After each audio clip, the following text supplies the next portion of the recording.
warahmatullahi wabarakatuh. Perkenalkan, saya Marhani, calon guru penggerak Angkatan 10 Kabupaten Pidi tahun 2024. Pada video kali ini, saya akan melakukan diseminasi aksi nyata modul 1.4 tentang budaya positif kepada seluruh rekan guru di SMP Negeri 3 Indrajaya. Selanjutnya, saya juga melakukan pembuatan keyakinan kelas kepada siswa-siswi SMP Negeri 3 Indrajaya pada kelas 8B. Terima kasih.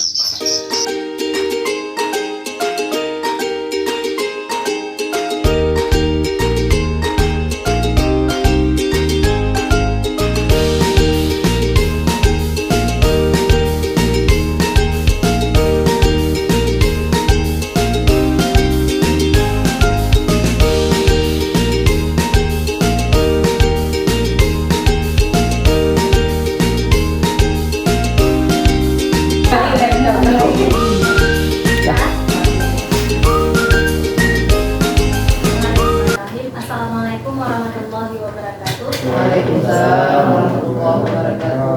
Alhamdulillah, puji syukur kita panjatkan kehadiran Allah Subhanahu wa taala yang mana sehingga kita hari ini masih diberikan kesehatan baik fisik maupun mental, sehingga kita bisa berhadir pada kantor yang kita banggakan dan kita cintai ini.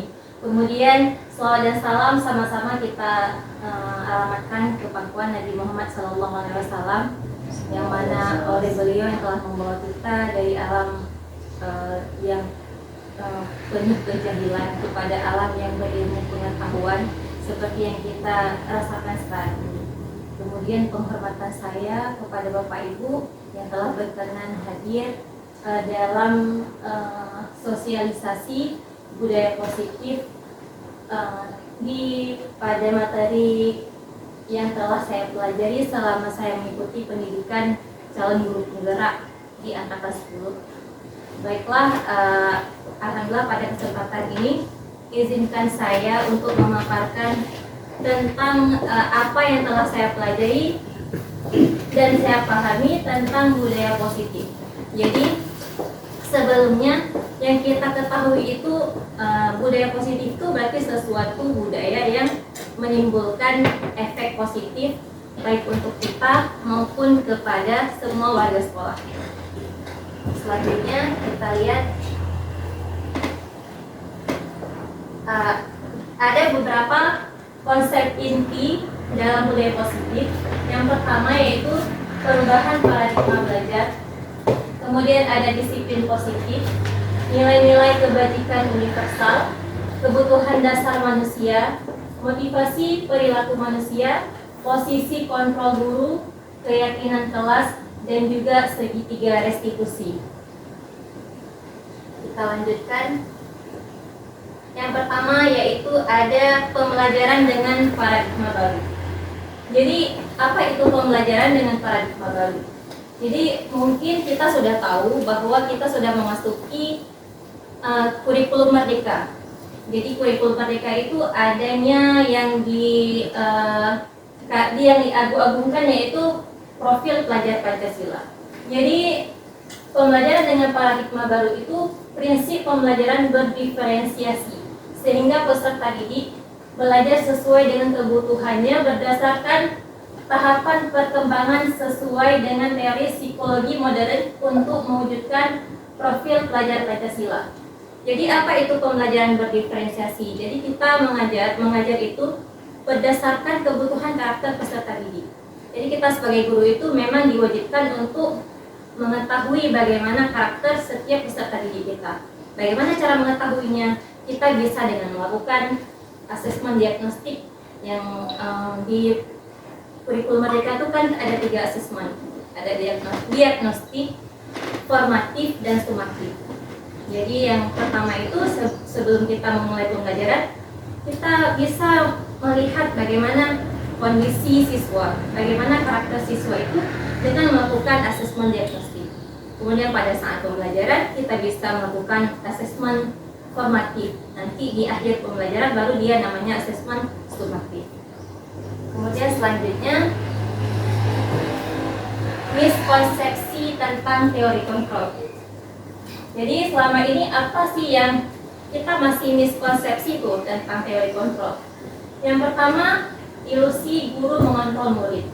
Jadi seolah-olah kita yang mengontrol murid. Padahal kontrol itu semuanya berada pada diri kita masing-masing. Jadi kita jangan berpikir itu bahwa kita tuh bisa mengontrol murid kita. Jadi itu masih miskonsepsi. Kemudian ilusi bahwa kritik dan membuat rasa bersalah mampu menguatkan karakter. Jadi kalau ada siswa tuh yang membuat kesalahan, kita membuat dia merasa bersalah. Kenapa kamu buat seperti ini? Jadi kalau buat seperti ini nanti kamu akan seperti ini. Jadi dia membuat merasa bersalah. Jadi bukan membuat karakter dia lebih baik, bahkan itu membuat karakter dia itu lebih menurun dan menurunkan rasa percaya dirinya. Kemudian ilusi bahwa semua penguatan positif efektif dan bermanfaat. Jadi disinilah mungkin nanti kita akan menerapkan bagaimana sih disiplin positif itu yang sesungguhnya. Jadi kata disiplin itu nanti kita akan tahu disiplin itu bukan hanya tentang mengikuti aturan, tapi disiplin itu lebih ke motivasi dalam diri kita untuk menjadikan kita lebih baik, bukan motivasi dari luar untuk membuat kita mengikuti sebuah peraturan tersebut dikarenakan adanya hukuman dan sebagainya. Kemudian terakhir, ilusi bahwa orang dewasa berhak memaksa. Nah mungkin sekarang kita tanpa sadar tuh, karena kita sebagai guru paling dewasa di kelas, anak-anak masih di bawah umur, jadi kita merasa kita tuh berhak memaksa mereka. Ayo buat tugas, ayo tulis, ayo kerjakan ini, itu. Jadi itu masih miskonsepsi. Oke, selanjutnya ini ada mengubah paradigma stimulus respon ke pendekatan teori kontrol. Jadi ini ada beberapa stimulus respon, kemudian sebelah sana ada teori kontrolnya. Kita lihat beberapa aja. Realitas kebutuhan kita sama. Sebenarnya kebutuhan kita itu berbeda. Jadi kebutuhan siswa itu nggak sama, semuanya berbeda. Bukan satu kelas tuh kepribadian siswa itu bukan satu kepribadian, jadi beragam kepribadian. Sehingga itulah diajarkan kita untuk mengajar secara berdiferensiasi. Kemudian yang lain mungkin bisa kita lihat sendiri, atau orang lain bisa mengontrol saya, hanya Anda yang bisa mengontrol diri Anda. Jadi siapa yang mengontrol diri kita itu kita sendiri, bukan orang lain. Jangan kita selalu dikontrol di bawah kontrol orang lain. Jadi kita punya prinsip sendiri dan harus bisa mengontrol diri kita sendiri.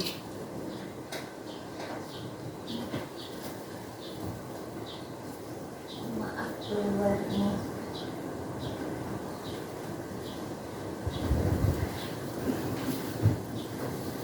Udah connect internet.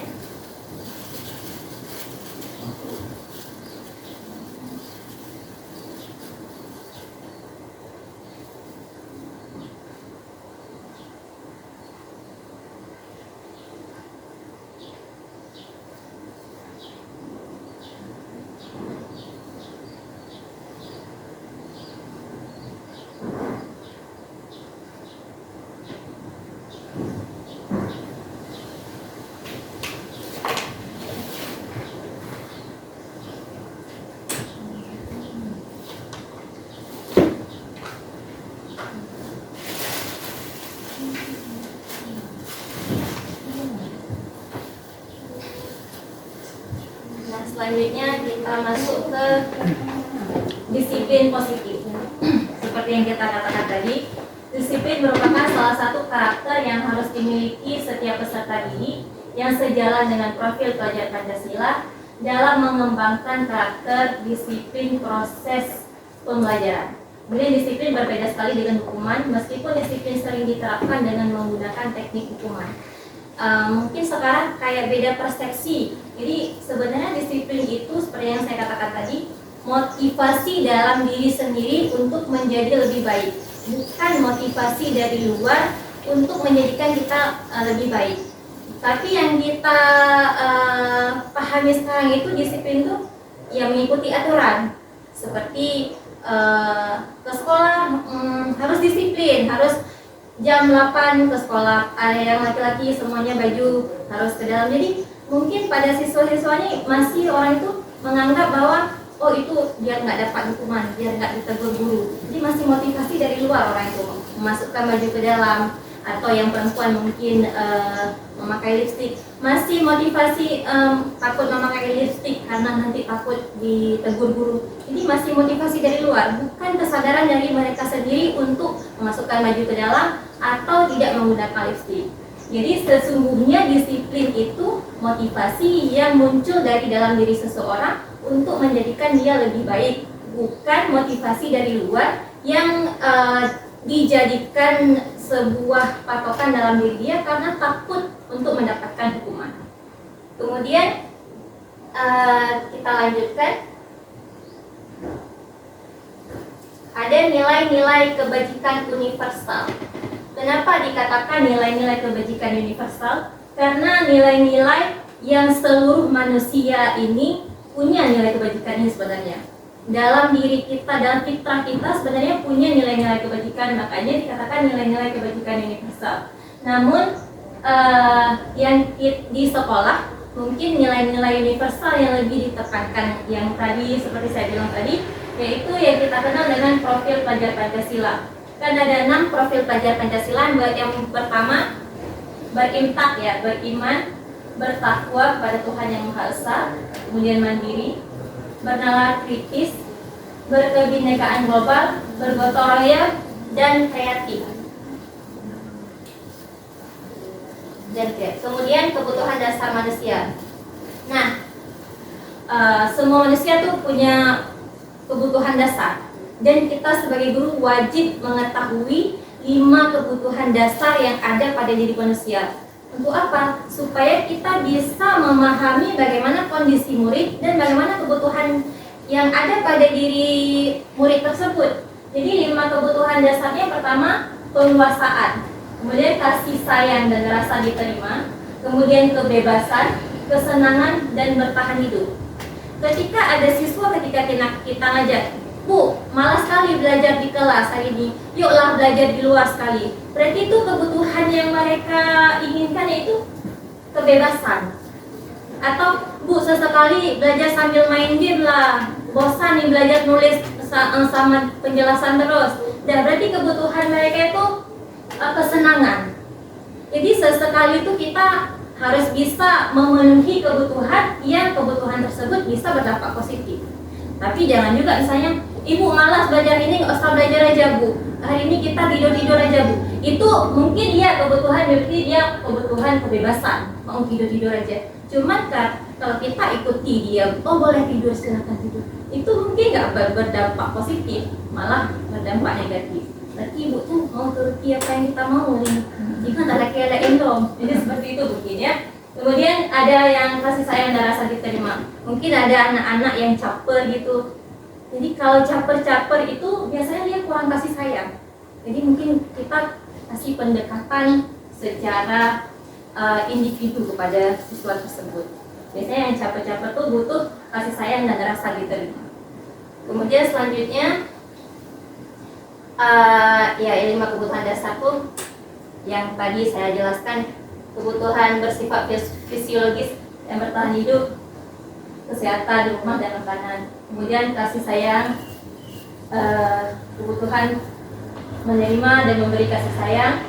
Kemudian penguasaan, keinginan untuk dianggap berharga dan bisa membuat perbedaan, bisa membuat pencapaian, kompeten, diakui dan dihormati. Biasanya nih kalau di kelas tuh siswa-siswa yang dia punya sedikit kelebihan di bidang pelajaran tersebut, misalnya dia pengen merasa diakui bahwa dia bisa.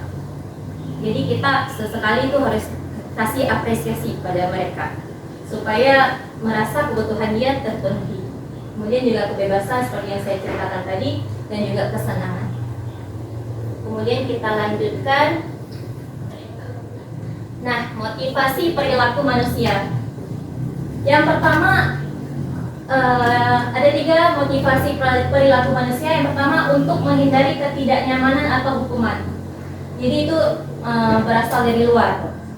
Yang kedua, untuk mendapatkan imbalan atau penghargaan dari orang lain juga masih motivasi eksternal dari luar. Yang ketiga, untuk menjadi orang yang mereka inginkan dan menghargai diri sendiri dengan nilai-nilai yang mereka percaya. Itu baru motivasi dari dalam. Seperti yang saya bilang tadi, misalnya untuk menghindari ketidaknyamanan atau hukuman. Bukan hanya murid, mungkin kita juga sebagai guru. Kenapa datang tepat waktu misalnya? Takut ditegur kepala sekolah, atau karena kalau saya datang telat nanti dipotong gaji, atau absennya tertulis terlambat. Jadi karena kita takut mendapatkan hukuman atau ketidaknyamanan, atau mungkin karena nggak enak dilihat sama kawan dan sebagainya. Kemudian untuk mendapatkan imbalan atau penghargaan. Kenapa datang? Saya datang cepat biar nanti waktu penghargaan guru terbaik saya dapat. Atau siswa juga seperti itu. Banyak yang seperti itu. Jadi itu masih motivasi dari luar. Jadi kita datang ke sekolah tepat waktu atau berpakaian rapi seperti siswa itu bukan kesadaran dari sendiri, tapi ingin mendapatkan imbalan atau menghindari hukuman. Jadi kita harus bisa menerapkan yang ketiga ini, menjadi orang yang diinginkan, menghargai diri sendiri dengan nilai-nilai yang mereka percaya. Ini berarti harus kita tanamkan dalam diri kita dan juga harus kita tanamkan pelan-pelan kepada peserta didik kita. Jadi dimulai dari diri sendiri, baru kemudian kita bisa terapkan kepada peserta didik kita. Kemudian kita lanjutkan 5 posisi kontrol. Nah, sekarang mungkin kita bisa berkaca ya pada diri sendiri. Kita sering berada di posisi kontrol yang mana?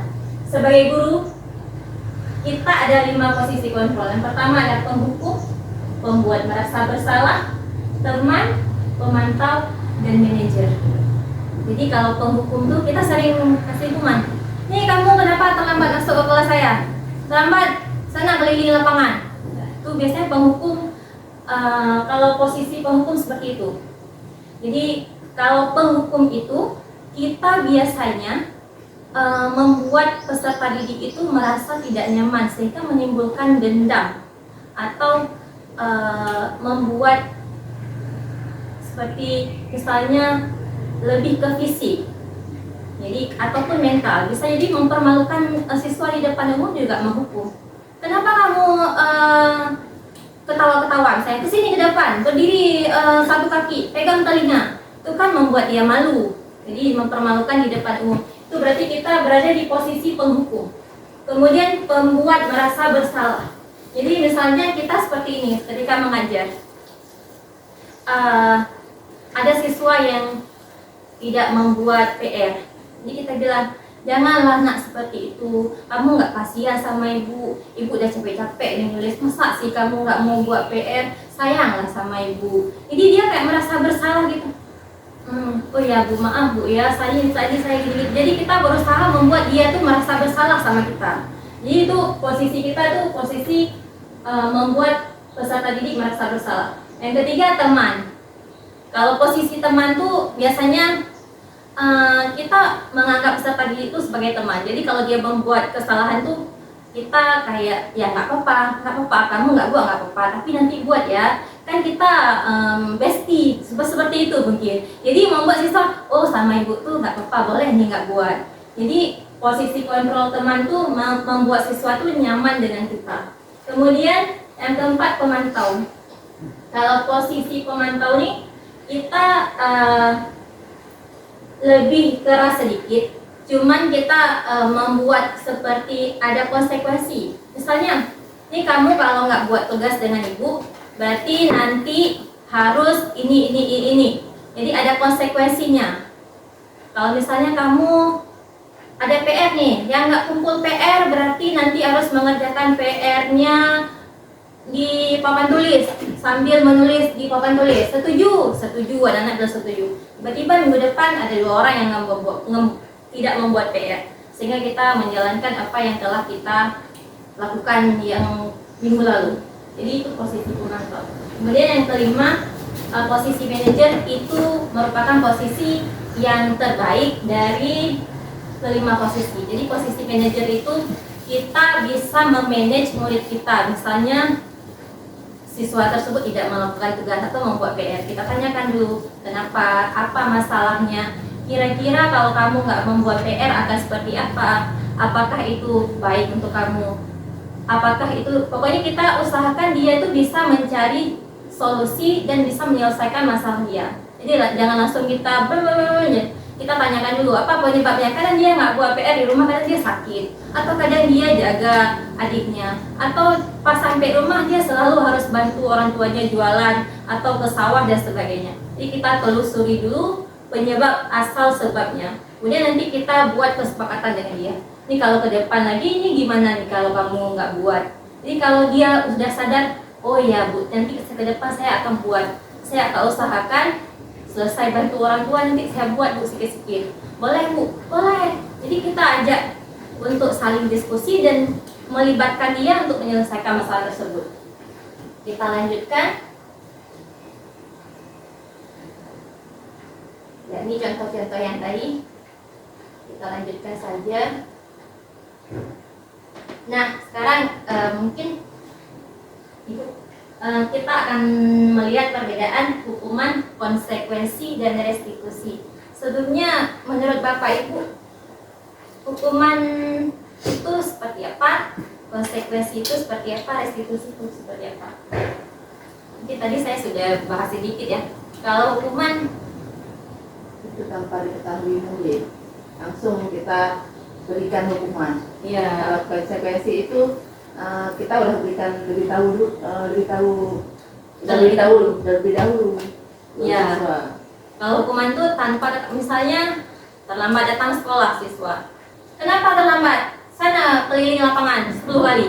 Nah, jadi siswa itu belum sempat menjelaskan, dia sudah harus keliling lapangan, yang nggak tahu manfaat keliling lapangan itu untuk dia apa hubungan dengan dia terlambat sekolah tuh nggak tahu dia kenapa. Tiba-tiba udah dapat hukuman itu aja.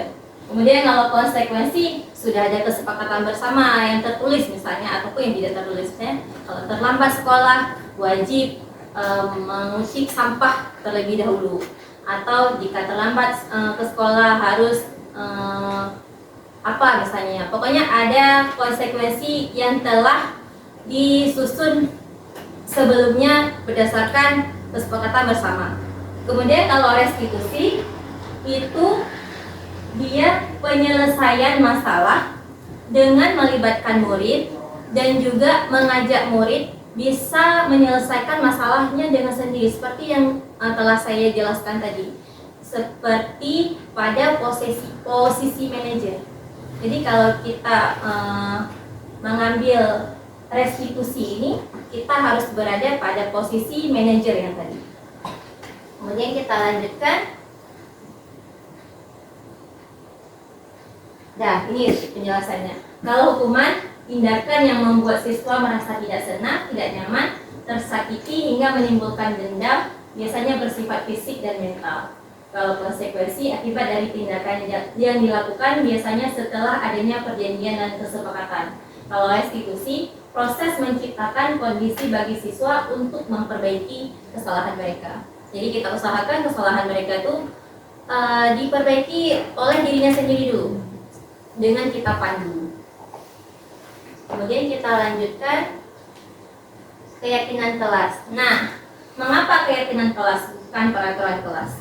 Mungkin seperti yang telah dijelaskan sebelumnya, kenapa bukan peraturan? Tapi yang kita terapkan tetap peraturan, bukan keyakinan. Kalau peraturan, biasanya itu anak-anak akan melakukan itu karena peraturan. Kita juga seperti itu. Contoh misalnya seperti pakai helm. Kenapa pakai helm? Peraturan, biar nggak ditangkap polisi. Padahal esensi pakai helm itu bukan karena ditangkap polisi, tapi untuk keselamatan diri kita sendiri. Contoh lain misalnya pada saat pandemi kemarin, pakai masker, jaga jarak 1 meter. Jadi ada orang pakai masker karena peraturan aja, tapi sesungguhnya pakai masker itu untuk kesehatan. Jadi kalau kita udah meyakini itu untuk kesehatan, tanpa dibuat peraturan pun, kalau kita udah gak enak badan atau udah flu, kita akan sadar dengan sendirinya untuk menggunakan masker untuk menjaga orang terdekat ataupun keluarga kita. Jadi itulah yang dikatakan keyakinan. jangan peraturan. Kalau peraturan tuh dibuat untuk dipatuhi, habis itu udah selesai. Hanya untuk jangka pendek. Kalau keyakinan untuk jangka panjang, karena sudah tertanam dalam diri kita. Itu bedanya. Kalau misalnya di sekolah mungkin peraturan kelas, menjaga kebersihan.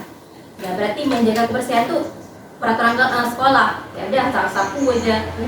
Yang punya tugas piket aja yang menyapu kelas. Yang misalnya tadi kan tuh kawan-kawan petugas piket nggak datang, ya nggak ada yang bersihkan kelas karena mereka merasa kebersihan kelas tuh bukan kewajiban semua tapi kewajiban yang petugas piket. Jadi ketika kita menanamkan keyakinan, semua tuh meyakini bahwa kebersihan itu yang paling penting. Kemudian dilanjutkan pembentukan keyakinan kelas.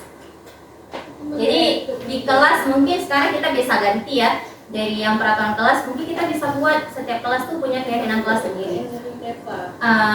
Cara membuatnya mungkin kita bisa menggunakan pernyataannya harus bersifat abstrak, berupa pernyataan universal, tidak spesifik. Misalnya menjaga kebersihan kelas. Jadi kita buat lebih universal ya. Kami percaya bahwa kebersihan itu adalah sebagian dari iman, atau kami saling mencintai dan menghormati sesama. Jadi lebih bersifat universal, bukan hanya spesifik. Kalau misalnya keyakinan kelas itu. Kemudian semua warga sekolah atau warga kelas dilibatkan saat membuat keyakinan kelas. Jadi yang buat itu bukan kita guru atau wali kelas. Jadi kita libatkan siswa, kita buat keyakinan kelas nih ya, kira-kira apa nih, kita bisa bagikan kertas kepada mereka, mereka bisa menulis, nanti kita tempelkan di depan, kita tanya persetujuan mereka, boleh seperti ini, boleh. Setelah mereka setuju, kita boleh tanda tangan, minta tangan mereka bahwa mereka telah setuju. Jadi semua tuh tahu bahwa keyakinan kelas mereka itu ini mereka yang buat, bukan guru yang buat. Nah, seperti itu. Kemudian kita lanjutkan. Nah, segitiga restitusi. Ini yang paling penting sebenarnya. Jadi segitiga restitusi itu suatu proses dialog yang dijalankan oleh guru agar dapat menghasilkan murid mandiri dan bertanggung jawab.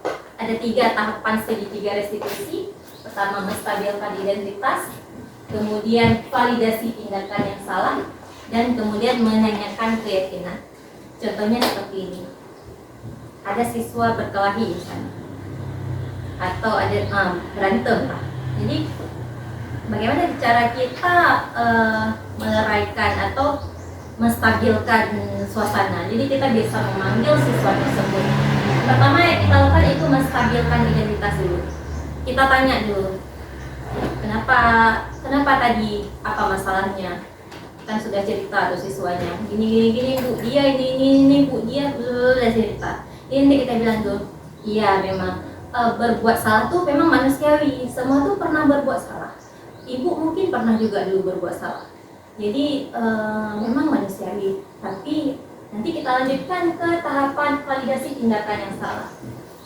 Pasti kamu melakukannya karena sesuatu kan? Pasti kamu tadi berantem, pasti ada hal yang gak enak banget di pikiran kamu sehingga kamu berantem kan? Iya bu, karena kan dia ini bu, ada cerita. Jadi kita validasi itu tindakan yang salah. Baru setelah itu, nah, tapi menurut kamu yang kamu lakukan tadi itu sesuai dengan keyakinan kamu apa enggak? Kira-kira yang kamu lakukan berantem tadi itu berdampak baik ke kamu apa enggak? Di situ pasti dia ketika jawab, ya enggak lah bu, mana ada baik berantem. Di situ baru kita terapkan sedikit demi sedikit. Ya berarti itu kan enggak baik ke kamu. Jadi gimana nanti kamu ke depannya, menurut kamu gimana? Saya nanti akan usahakan nggak berantem lagi bu. Ada cara lain? Kita tanya terus, biar dia terus yang mencari solusi dulu. Baru nanti ke depannya kita berikan masukan, kita kuatkan lagi. Jadi jangan langsung, hai kenal, apakah nampaknya kita tambah lagi misalnya kan? Ada seperti itu. Jadi itu yang ada masalah yang dia buat tuh nggak selesai, timbul masalah lain. Atau yang ada nggak selesai masalah, dia nggak berantem lagi. Cuman masalah yang kenapa penyebab tuh kita nggak tahu, akhirnya mungkin dia kedepannya akan melakukan hal seperti itu lagi. Jadi kalau kita buat segitiga restitusi ini, insya Allah siswa itu akan menerapkan keyakinan dalam diri sendiri, akan bisa menyelesaikan masalahnya sendiri. Tapi itu tidak mudah, apalagi di sekolah kita.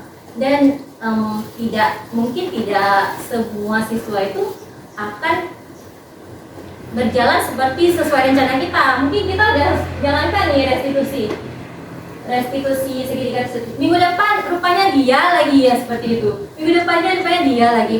Ya, yang namanya kita menerapkan keyakinan itu kan butuh waktu jangka panjang ya Bapak Ibu.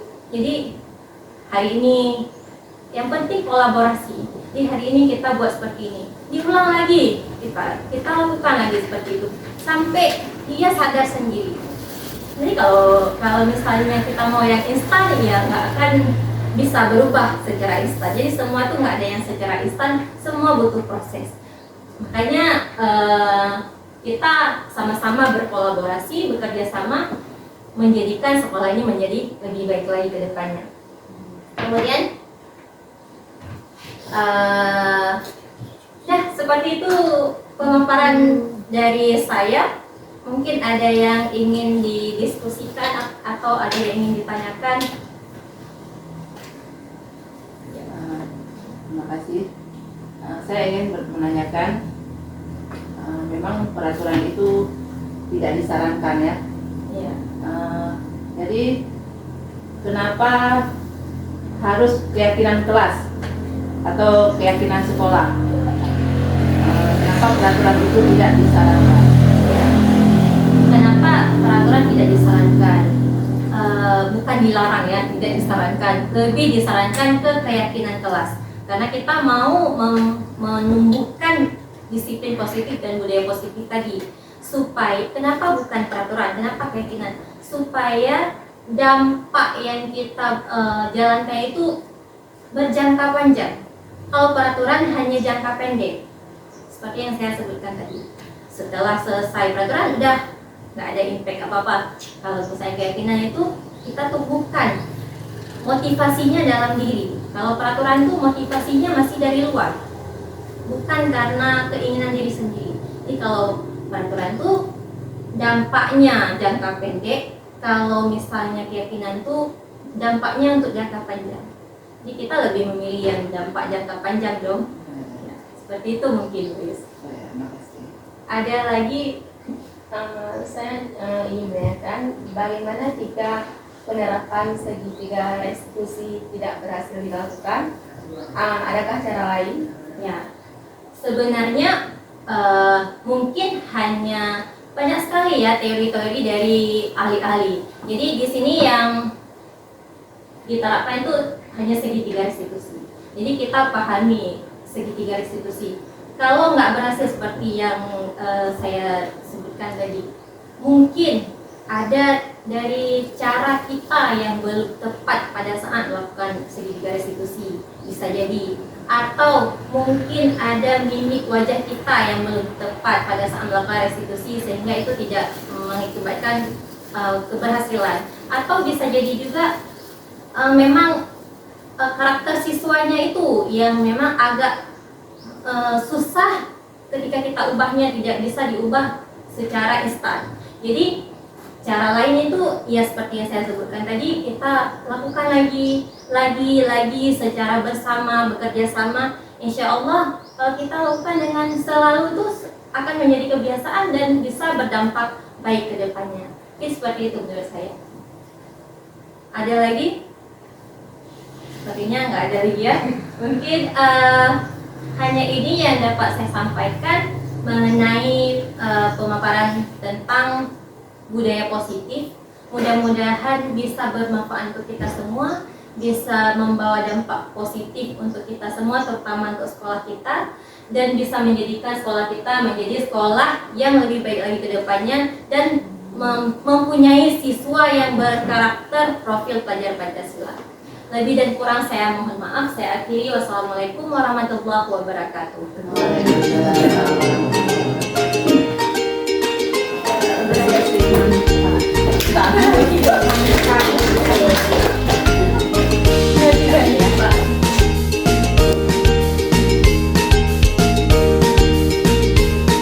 wabarakatuh. Waalaikumsalam warahmatullahi wabarakatuh. How are you everybody? Fine. Apa kabar?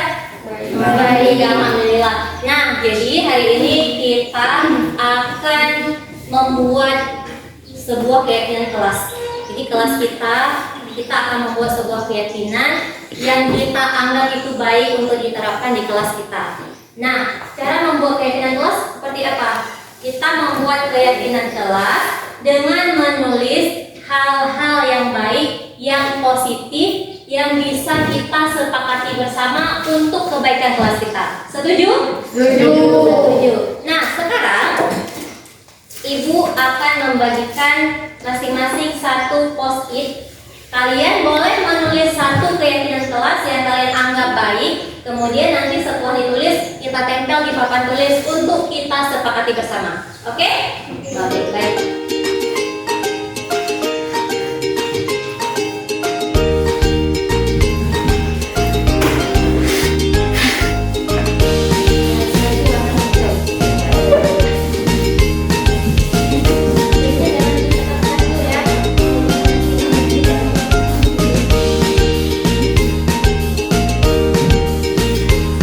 Silakan ditulis.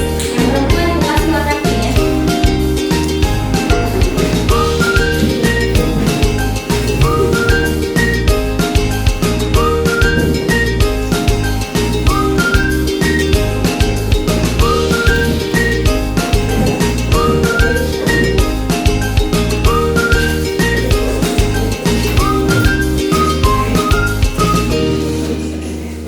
Oke, sekarang silakan ditulis keyakinan kelas di post-it yang sudah di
telah menyaksikan video diseminasi aksi nyata tentang budaya positif di SMP Negeri 3 Indrajaya beserta pembuatan keyakinan kelas pada siswa-siswi kelas 8D di SMP Negeri 3 Indrajaya. Semoga video ini bermanfaat. Wassalamualaikum warahmatullahi wabarakatuh.